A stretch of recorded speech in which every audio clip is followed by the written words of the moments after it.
We're going to be discussing spiritual disciplines or practices and hoping to align them with the season or the religious holidays that we observe, right? So as we get closer to Thanksgiving, we're going to talk about how to practice gratefulness, how to practice gratitude.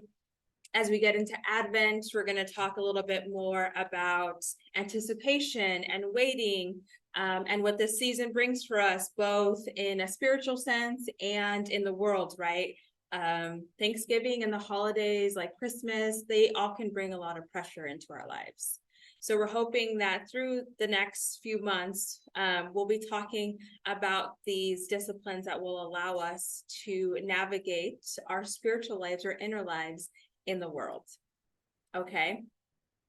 All right. So before I begin diving a little deeper into some definitions, or what the spiritual disciplines hope to achieve, what do those words mean to you? Right. So what does it mean to be spiritual, or what does spirituality mean? And I've passed out these handouts. Our Zoomers all explain it once we get to that point. But on the back, there's some free space if you want to take some notes that we'll use it later on as well to do our first practice that I'll be sharing about. But out loud, or maybe I'll give you a second to write it down. What does it mean to be spiritual, or what does spirituality mean to you? And what are disciplines, or what does it mean to be disciplined to you? Take a minute or two, just if you want to write some things down, go ahead, but go ahead and just start thinking about them. Again, what does it mean to be spiritual, or what does spirituality mean to you? What are disciplines, or what does it mean to be disciplined?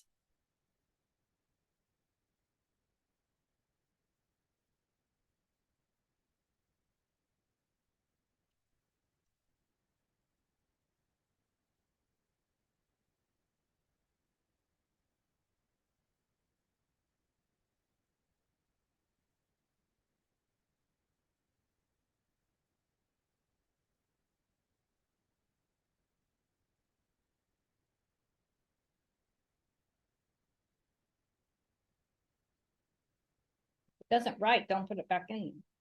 Well, first the top down, small pencil. This one didn't work, and I agree, I think that's the top down.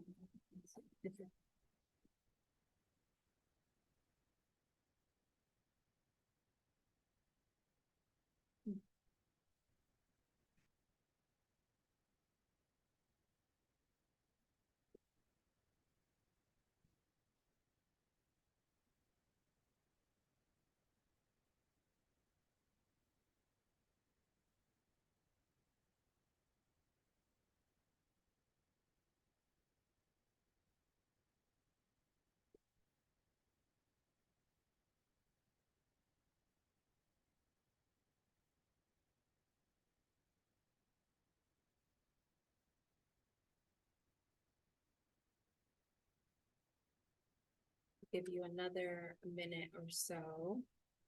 Again, what does it mean to be spiritual? What does spirituality mean? What are disciplines, or what does it mean to be disciplined?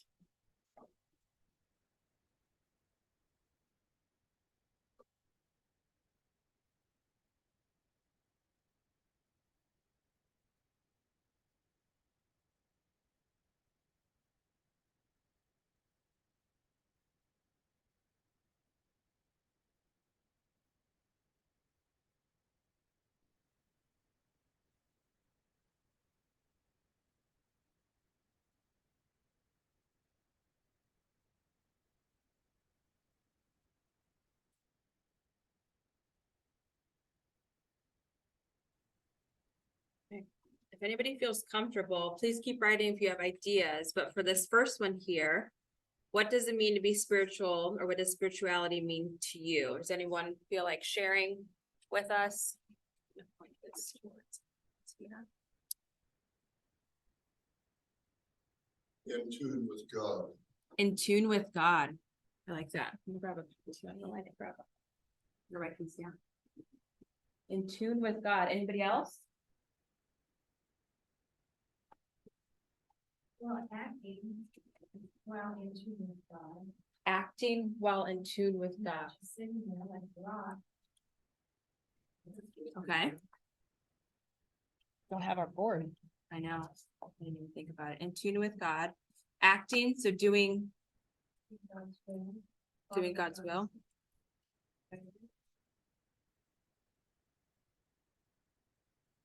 What else?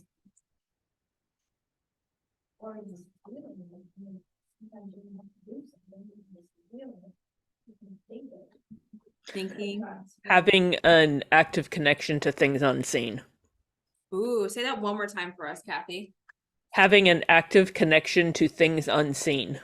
Having an active connection with things. Let's see, yeah.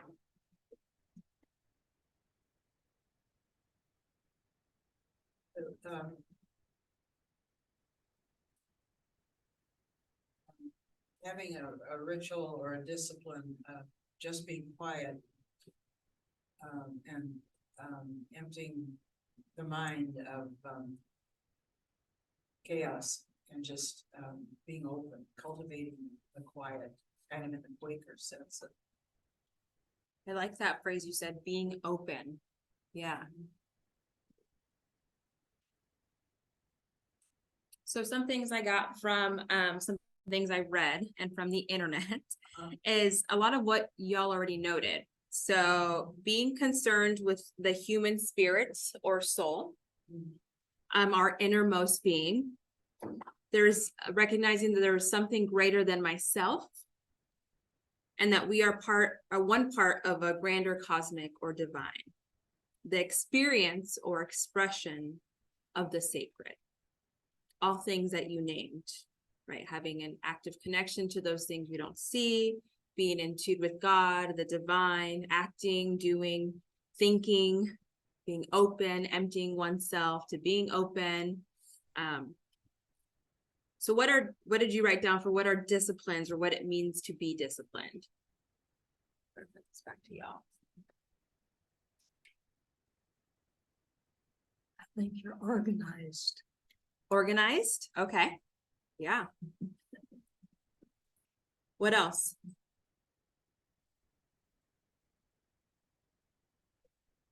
Going along with that is like the time and space or a place where when you go sit in that chair at that time, it's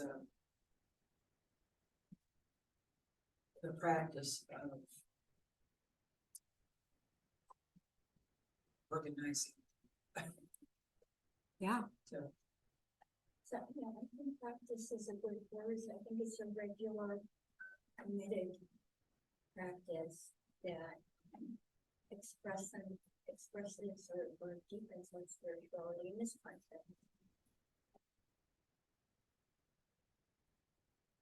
Wonderful. Anything else? In my former life, I was a coach.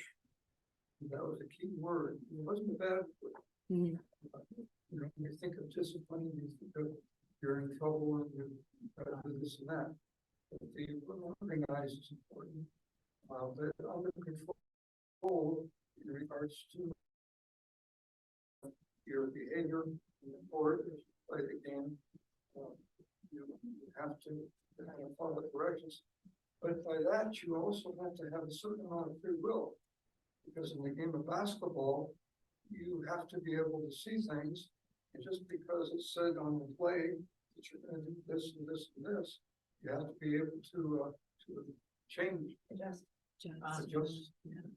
Yeah. Thank you, John, for naming that as well. We view disciplined in a variety of ways, right? There are negative connotations, there are positive connotations. Yeah. Anything else that people haven't named yet? Okay. I just think that the word discipline is next door first cousin of disciple, and the interaction of learning and I love that next door neighbor to disciple. That's good. Anyone on Zoom? If not, no worries, but okay. So what I had written down from, again, my research and the internet is involves training, practice, sometimes doing things that we don't want to do. It is learning and applying intentional standards to achieve meaningful objectives, repeated actions that are maintained and sustained, again, to achieve an objective. Does that sound correct? Sound close to being, disciplines or being disciplined? Along with what everyone else said, close enough, yeah. Has anybody heard of these terms called, that term spiritual disciplines? Usually it's, they're capitalized. They're specific ones that people can name. Thumbs up if you've heard of spiritual disciplines before. Yes. Okay. So, one book that I took this from that is pretty well known in this sphere is called The Celebration of Discipline by Richard J. Foster, who traditionally comes from the Quaker tradition. But, as a pastor, is a writer, is an author, helped found a foundation that helps people in how to live their lives in this way, in examining your life and practice. So in this book, which can be borrowed, we have it here, and I'll talk a little bit more about these other great books that we have. He says that the disciplines of the spiritual life call us to move beyond surface living into the depths, right? So what spiritual disciplines at the basic level try to do is help us go deeper into our innermost being, right? And what is important about that? Why do we want to go inside? Why do we want to go into the depths of who we are? Why does that matter? Well, it's not superficial, like styles and what's going around in the world and what everybody else is doing is, and inner guidance so that you can be disciplined. You have to go within and be strong within, because otherwise it's just monkey see, monkey do. Everybody else is doing where they're at. So. Because life is fast, especially I would say today, right? We hear about all these, I think we look towards these leaders, these saints before us who lived slower lives. But I would argue it was much easier years ago to live slower lives, right? You weren't inundated by technology. You weren't inundated by capitalism the same way to produce and to work, right? For a corporation, for the greater good, whatever that looks like. Today we are more fast paced. And like Jennifer said, there is a lot of superficiality. There's a lot of things that are fleeting that take our attention and want us to keep moving on to the next thing, right? That's how we are consumers. That's how we are producers. That's how we care about ourselves individually instead of the collective. There are things that want to take our attention away from going into deeper, more. When you go deeper, you have to trudge through a little bit more. You have to do more work, right? And we believe we are, at least in this room, I believe we are created by God, right? And God, creator, is creative, is deep, is mysterious, has more to offer than we even know, right? And has called us to love, to compassion, and to grace. And those things aren't always easy to find on the surface level, but take time and take depth to figure out and to understand, right? And again, spiritual disciplines aren't just meant for spiritual leaders or people who are contemplatives, right? It's not just for those who are leading, but it's for the everyday person experiencing everyday life, in life with their spouse, in life with their siblings, in life with their friends and neighbors. It allows us to go deeper inward so that our outer expression is that closer to God's, right? Any thoughts or other comments about that? Well, yeah, I one of the religious ideas is that there is something of God and the divine in each of us, but it is deep. It is deep, and it's important to be able to create in an interior sense, I think, the stillness and a little bit of emptiness, which is really hard to do, to be able to connect Yeah. with where God is in us and to discern the will and voice of God. Yeah. I mean, most of us don't get with the thunderclap on the road to Damascus. We have to, and struggle and try to empty ourselves up continually. It is not easy, but it's the importance of the discipline is in that, and doing it over and over again. Yeah. I didn't write this down, but it's come up a couple times now, so I want us to talk about it. This idea of emptying, right? I love it. I've heard Mariana, now Cheryl mention it. What does that mean? What does it look to empty ourselves? Why is that necessary? I think I touched on it a little bit, and so did Cheryl, and so did Mariana, but a little bit more about what does emptying mean or look like? Why do we need to do that at times? But for me, it's, I don't listen to the late night news. I mean, there's some habits. There is a lot of chaos. There's a lot of concern. Is the Republic going to survive? Where is God? But that still small place of quiet where you don't get sucked into things you really have very little control over. But to quiet the nervous monkeys or the naughty children that are like tapes in our mind that our worry works. We can learn this discipline through spiritual practice to say there are things I have no control over. God is, and when you go into the quiet, you reinforce that certainty that this too shall pass or whatever. I mean, you can march, you can join the parade of however politically active but you can also have that peace that passes understanding so that you don't lose what you do have control over.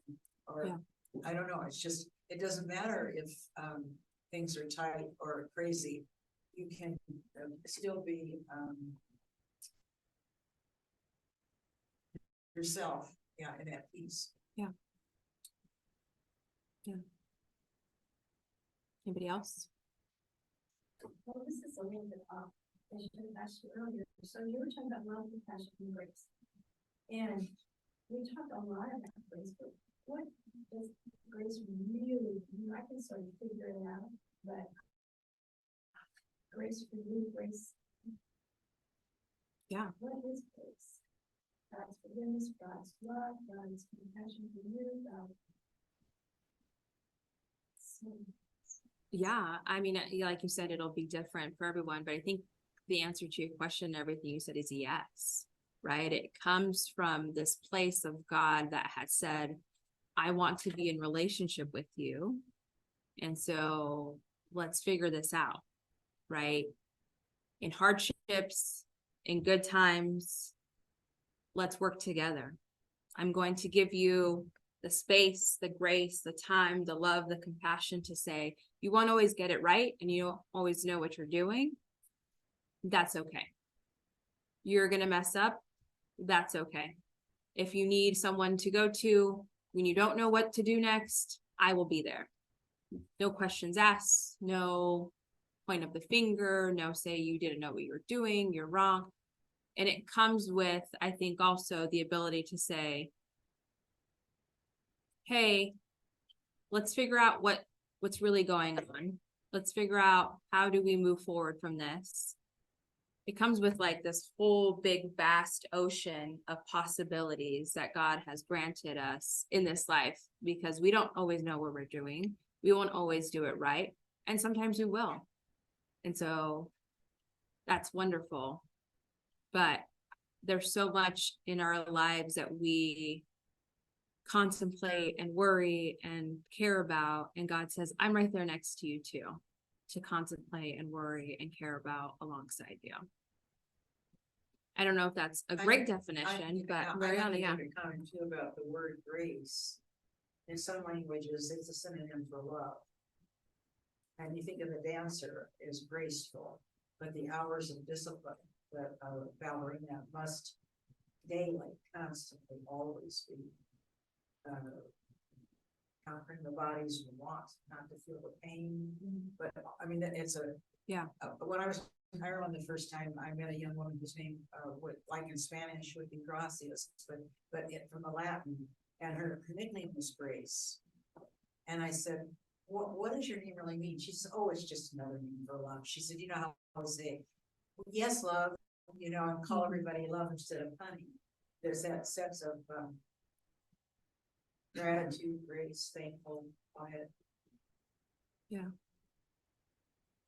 That I help don't at all? Or do you have more questions? Because that's typically what happens in this life. It's like, it takes time to think it out. Yeah. And apply it. So at this point, I don't, but when I start thinking about actually applying it, then, but I have a bunch of them. Yeah. All right. It's one of those spiritual things that is so much larger than anything that we can ever imagine or put into words, right? Yeah. It is so beyond us, but we still try to connect with it. We still try to discern it.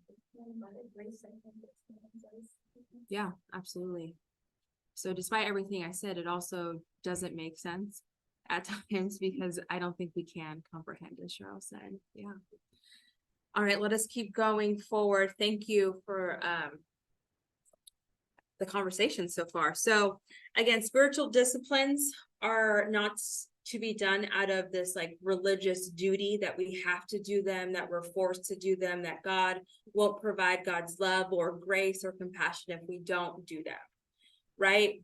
Nor doing them will promise that life somehow becomes easier, right? Just as we know that following Jesus doesn't mean that life is now perfect and easy and everything is going to be sunshine and rainbows, okay? They aren't self-help practices in the way that I think we think of spiritual practices or these more kind of practices we have today in society. And again, it's not to say that self-help practices are bad or that they can't be used in conjunction with other practices that are life-giving, but spiritual disciplines specifically are decisions to be actively engaged in one's faith in everyday life. Through these practices, they will hopefully transform and impact our decisions, our mind, our spirit, and our life from the inside out. I think what you said is really important, Pastor Tesa, because many spiritual practices and disciplines have become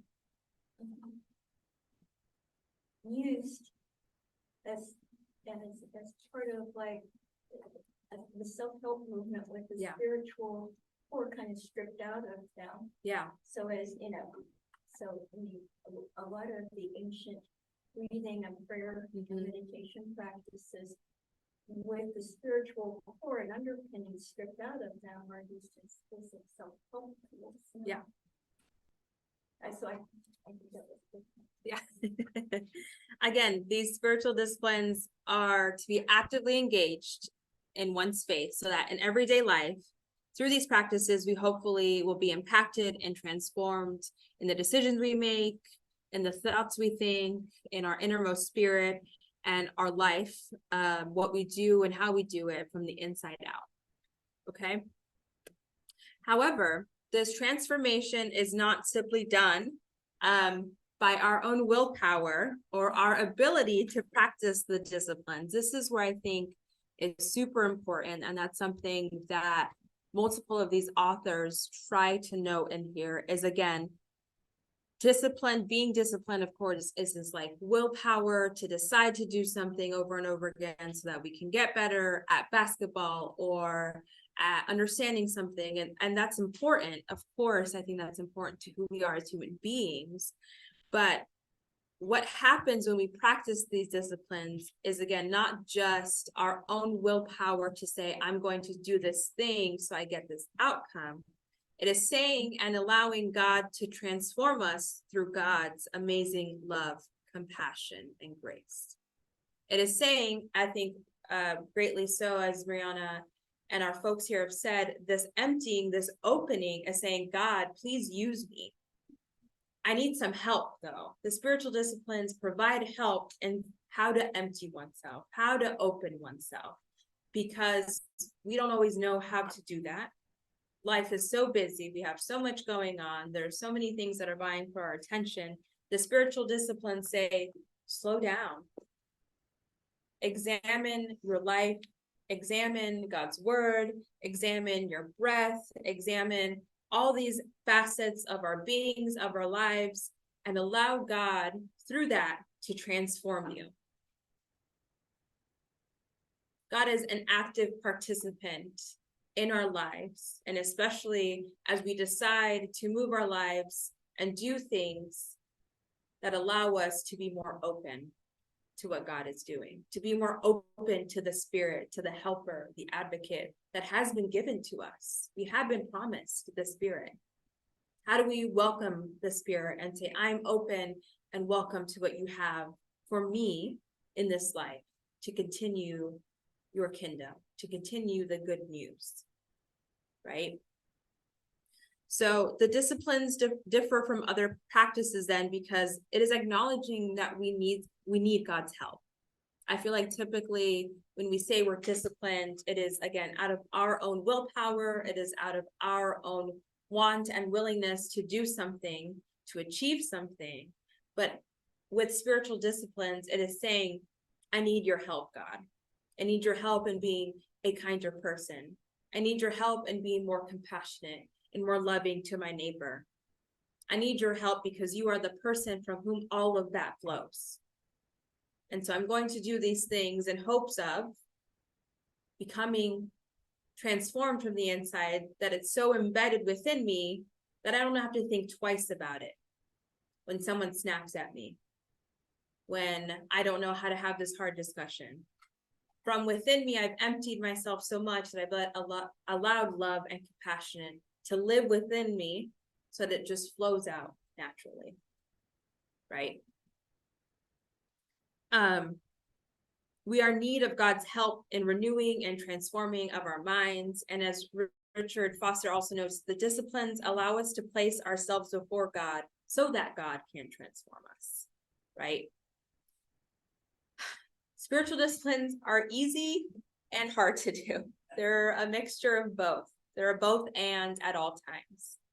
They can feel tedious. One of them is reading a scripture. Reading scripture can feel tedious and boring at times, and that's totally okay. And other times it can bring transformation and light to things we may have never seen or noticed before. I have loved how many times I've come into this setting here, especially, and we've read something from scripture and we've had a discussion and something that I've read a million times before. And in this setting and in this discipline of coming together and studying the word together, I've learned something new. I've gained something from saying, I'm going to come into this space. I'm going to be open to what God's Spirit is wanting us to hear. And I'm going to read this text, even though it doesn't always make sense, right? Even though I don't understand the context 100% because I don't live there in that time, in that place, but I'm going to be open. And in that openness, my mind, my thoughts about it, and hopefully my life is transformed from that reading, from that discipline, and coming together and learning and reading and teaching one another, right? And who is in the midst of all that? God is in the midst of all that, wanting to transform us, right?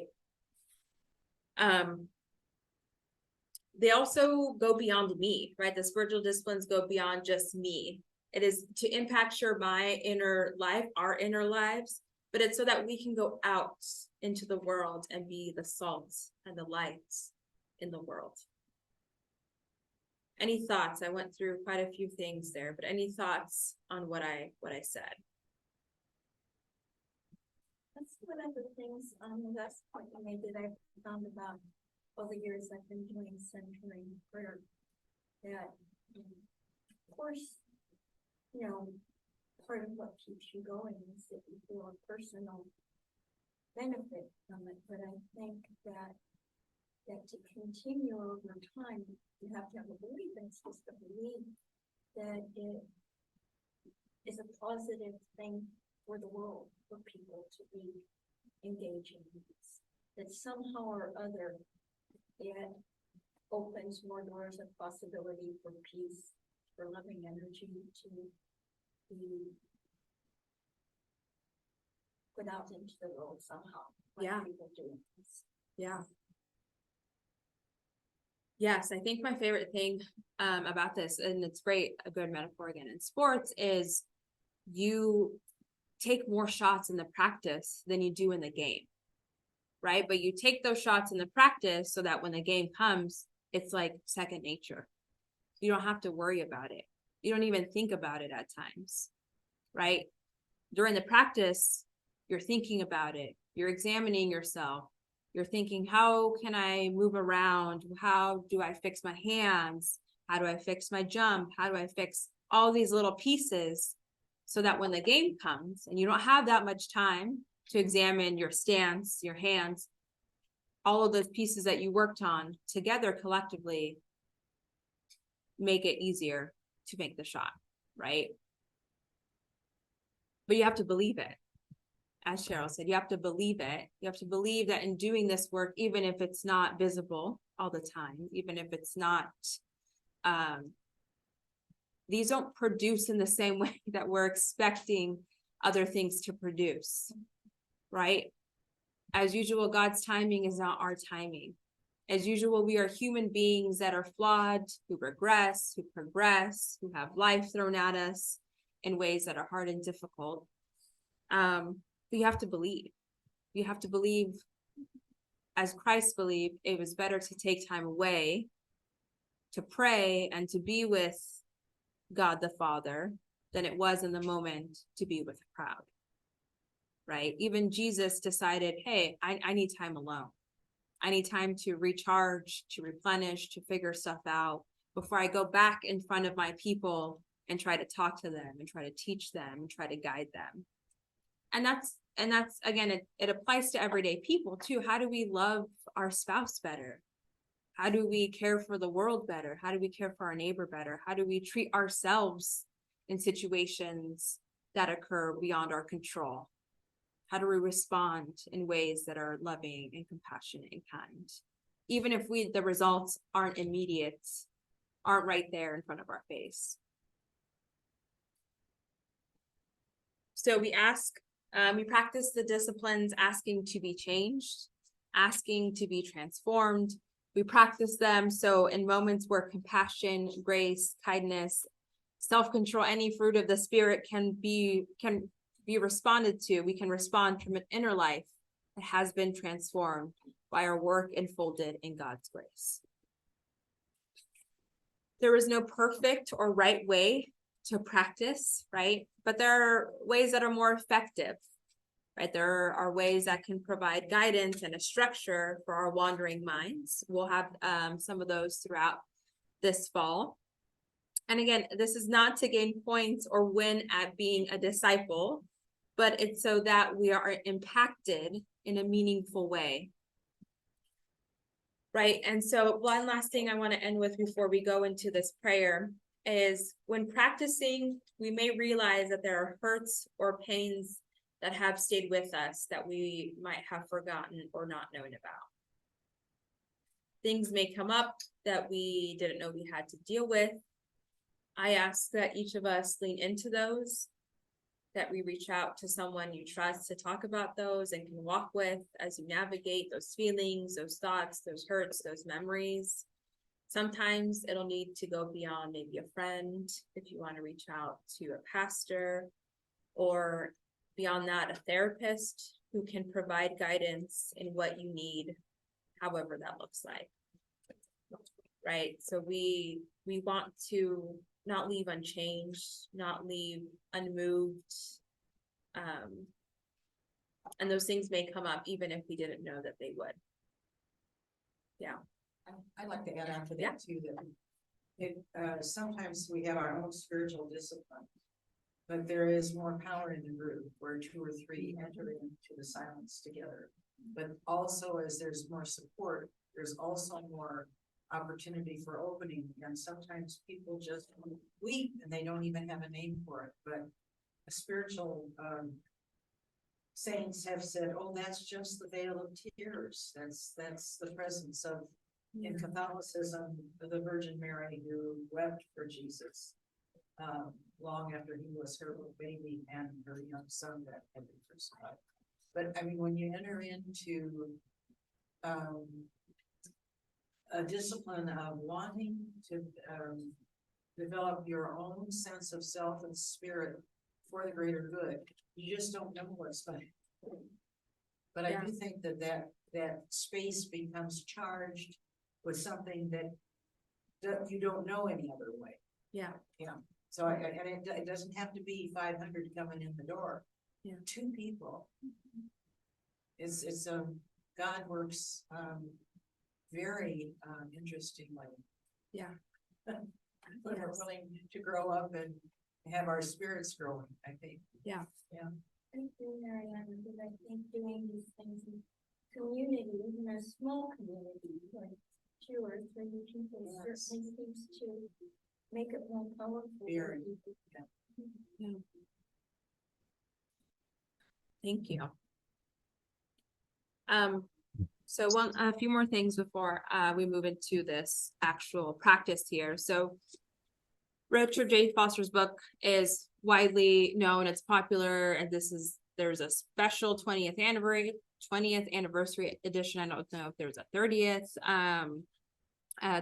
I don't think there's a 30th. I think it'd be in a few more years, but he specifically notes that there are 3 different parts to spiritual disciplines: the inward disciplines, right? So like meditation, prayer, fasting, study; the outward disciplines, living a life of simplicity, solitude, submission, service; and then the corporate disciplines: confession, worship, guidance, celebration.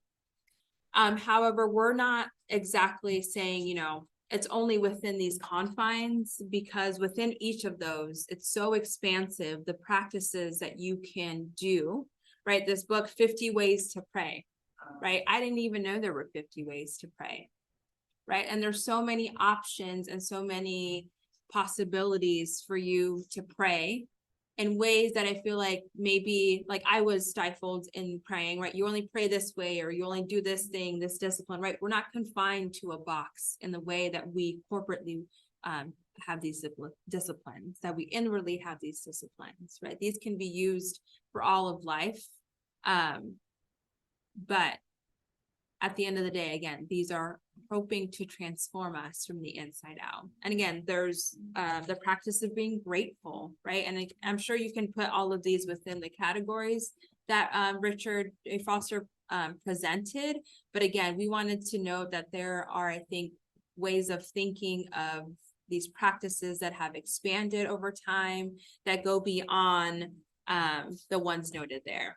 Practicing our faith, this one's also really great. Just some really good ideas that I think we may not have thought about, like hospitality is a spiritual discipline, right? Testimony, words that we maybe not use within our traditions. Another one is dying well, right? These things that are really hard, but a part of our daily life. Who's the author of that? That Dorothy C. Bass is the editor, because there are multiple Okay. authors. Yeah, so if you want to come take a look after class at these, they're available. Definitely some really good practices and options. But before we end here, any other thoughts or comments about spiritual disciplines? Did it make sense, the definitions that I gave, the reasoning behind why we do them, how we do them, and what we do them for? Yes, it makes sense. Yes. You're not just sitting there. That's okay. And if it didn't, that's okay too, right? It's, this is something I didn't learn about until I got into seminary, right? Like, this isn't something I feel that is typically taught in the same way. We don't use the language either, I feel often. It seems very, again, like, what's the term I'm thinking of like very cold, right? A spiritual discipline. It seems like it can be very legalistic, or if you don't do this thing, you're not doing it right. But it's just a way to open ourselves to what God is doing in our lives and in the world. And there are many people who have studied them and done them and have impacted the world. So the one I want to end off here with is called a breath prayer. It's when you pray a repeated set of phrases, inhaling with one phrase and exhaling with the other phrase, or the opposite, or multiple phrases. We gave some examples here. So the first one is, in the beginning, you inhale breath, and the word was with God, and the word was God. Exhaling. Inhale, Jesus, I receive your peace. Exhale, please take away my pain, fear, shame, whatever that looks for you in this moment. Inhale, the Lord is my shepherd. Exhale, he restores my soul. And so go ahead and make your own, or just note one that you liked best and that you can practice throughout the week. So throughout this series, we're gonna be sending some emails midweek. And just check in and see how, and then when we come back next week, we're going to ask our leaders to say, how did that practice go for you? Did it serve you? It's not every practice will work for every single person, right? That's not how it works either. This may not work for some of us. It's just not our thing. It just doesn't, we forget about it. It doesn't mix in well. But for others, for me, this is what grounds me while I'm at work, when I'm overwhelmed, when I'm frustrated. This is one of the practices that I've incorporated into my life that I think works for where I'm at and what I can do. And again, we don't want these to be a burden to you. That's not what the point of this is either. These are not meant to be a burden. They're meant to provide you with the space and the time to ground yourself, to remind yourself where you're at, who you are, and whose you are, right? So before we end, I'm going to give you a few minutes to go ahead and either practice, to write your own, to think about how you can incorporate this throughout your week. And next week, midweek, I'll send an email saying, hey, this is what we did. Here are the examples again. Go ahead and try it out during your week in moments. And then the leader for next week will ask how it went, if you don't mind sharing, or how it didn't go. That's okay too. Again, these are not supposed to be things that we will force you to do or feel like you have to do. These are, we're going to be giving you options of what you can do. Okay. Okay. Any final thoughts or comments before we begin our practice? Are these yours?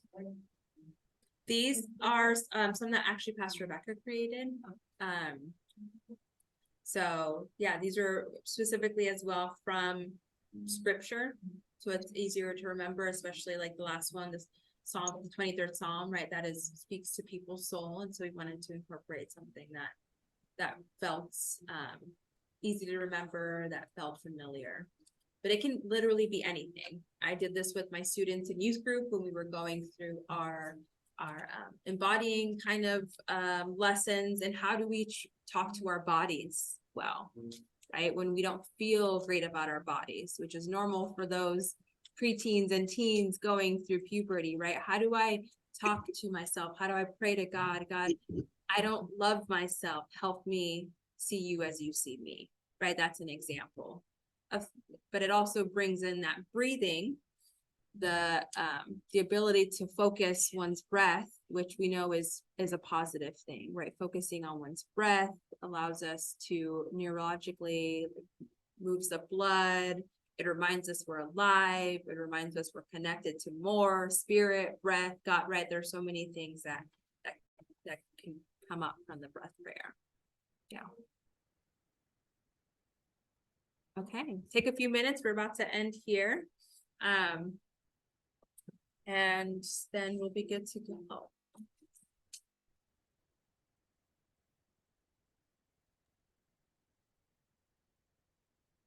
You've given us tools to work with, for Yeah. instance, your books. And Yeah. you mentioned it being burden, but then that's where you embrace the burden. That's where you embrace the discipline. Just like how in sports, you have, say if you're a football player, you have weights. Well, you have to discipline yourself to get in and build your body strength that's stronger. So that's a tool. And what you've given us is a tool. Repeat that one more time, Bill. Oh, I was just giving an example in sports. You have to use the tools to be able to improve, and it takes discipline to get in there. Just like let's say a football player, but it can be wrestling, gymnastics, whatever. You have a weight room. You got to get yourself in there and pump that iron. It's not necessarily fun, but it's something you work yourself through to improve. And that's what you've given us there, Tessa, or tools. Yeah. Embrace the discipline, because then you can get better. One quote from the Bible I like to refer to in this situation is, I believe it was Jesus said, make thy ways perfect.